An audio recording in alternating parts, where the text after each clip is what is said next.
Yo, this is Galen Bingham, the leadership strategist, and I have really been trying to focus on how do I help leaders and entrepreneurs make the best use out of this time when a lot of us are trying to wade through this new normal. And so I've been trying to record some very short videos and send them out to either my coaching clients or the executives that I work with, or just people that I respect and that I know are going through this change in reality. And so I've done that a couple of times. And one of the people that I sent this to is a person that I respect and I've known for a really, really long time, Miss Shaun Chavis. And she is CEO of LvngBook, but she's done so many different things. And when she came back with some other suggestions of topics that I should cover, I said, hey, that's great. Why don't we get you on the show so that we can just talk about this real time for a few minutes? And so with that, I want to introduce the world to Ms. Shaun Chavis. Shaun, say hello and tell the world a little bit about yourself. Sure. Thank you for that introduction. So like Galen said, I'm the founder and CEO of LvngBook, and we're a health engagement company. We help people who are living with chronic disease eat to manage their health and then create lasting lifestyle change. And we're starting with people who have chronic heart disease of some kind. And our first product is going to be a customizable print-on-demand cookbook. And so we're working on the technology platform now, and we're planning to launch in a couple of weeks. But we've been working on this together for a little over a year. So, we are doing business. So it's been a fun ride. Well, fantastic. Well, hey, again, when we exchanged a little while ago, I asked you as well as several other leaders that I've known, hey, what are some other topics that you'd love for me to cover?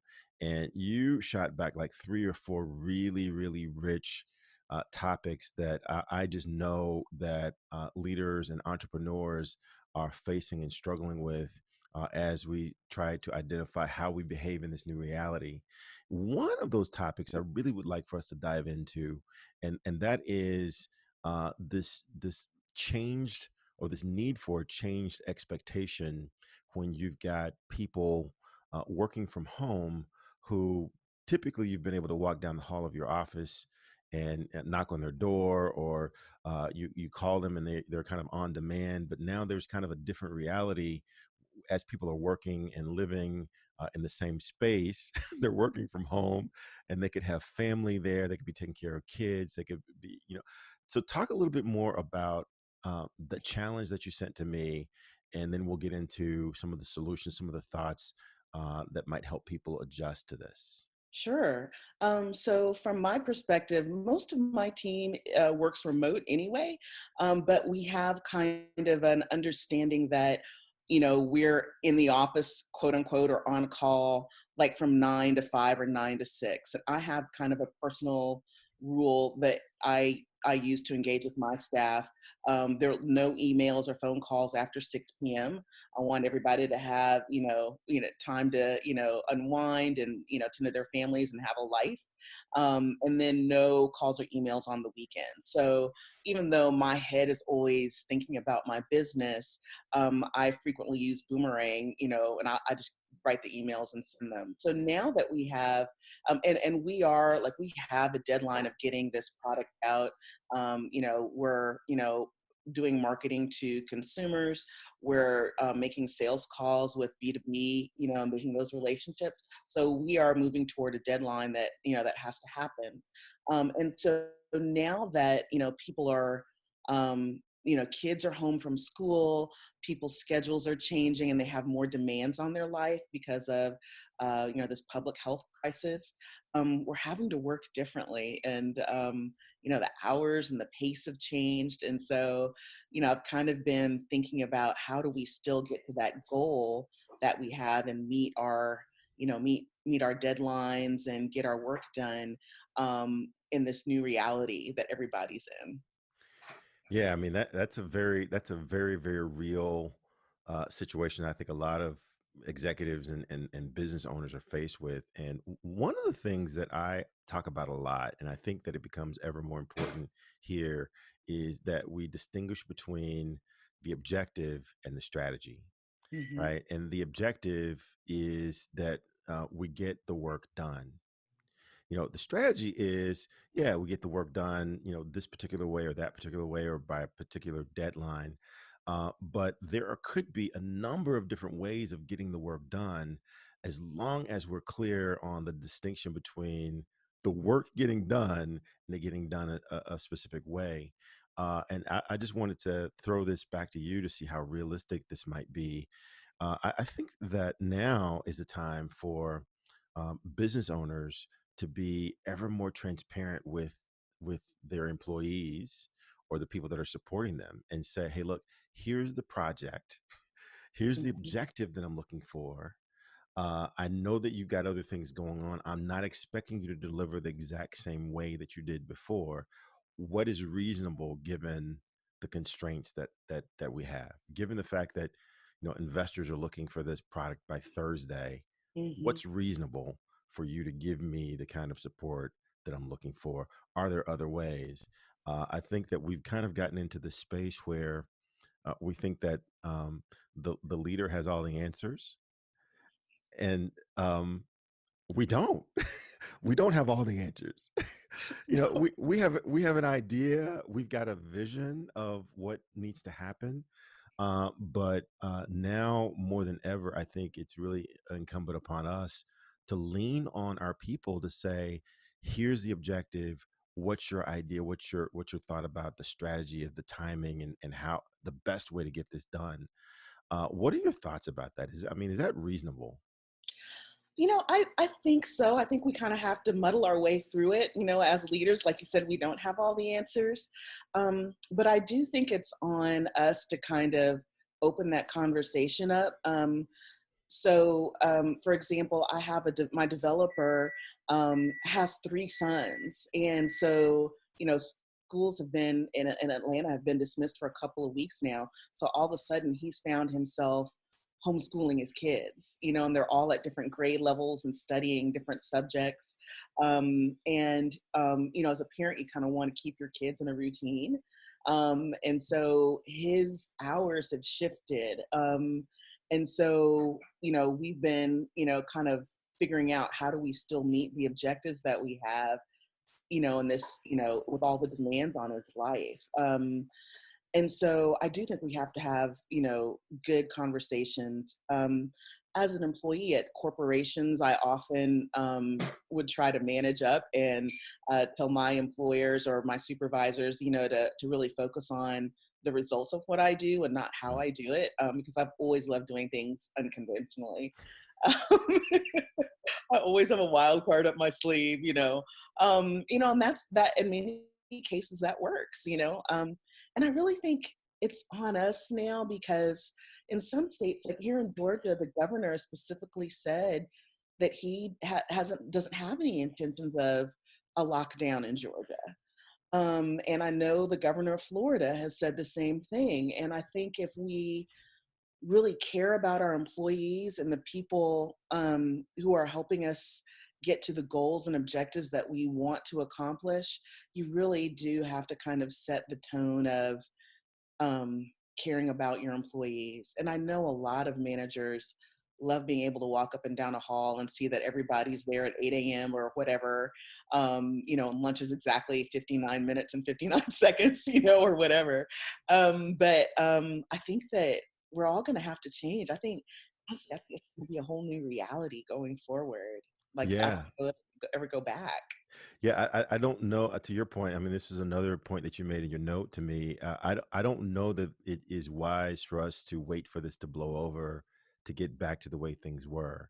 I think at this point, business has changed forever, and the degree to which we're willing to look for different strategies for getting to the exact same objective, I think the better off that we are. Mhm. And back to your example about you had a standard for you're not communicating with your people after a certain time because you're trying to be respectful of them. and it gives you an opportunity to have a personal life as well. Well, it that might be the best time for your employee to communicate if they're homeschooling, if they're taking care of, older relatives or whatever. Mhm. After 6 might be the perfect time for them to get information. So I think that it's going to be incumbent upon us as leaders to be hard on the standard. So be hard on the objective. We can't change the objective just because these things have happened to us, but be soft on people. So just be cognizant of the fact that people have things going on, and this is not business as usual.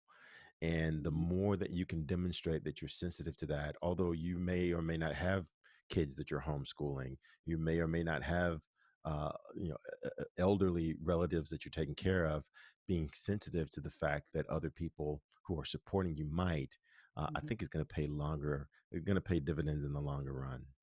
I absolutely think so too. I really do.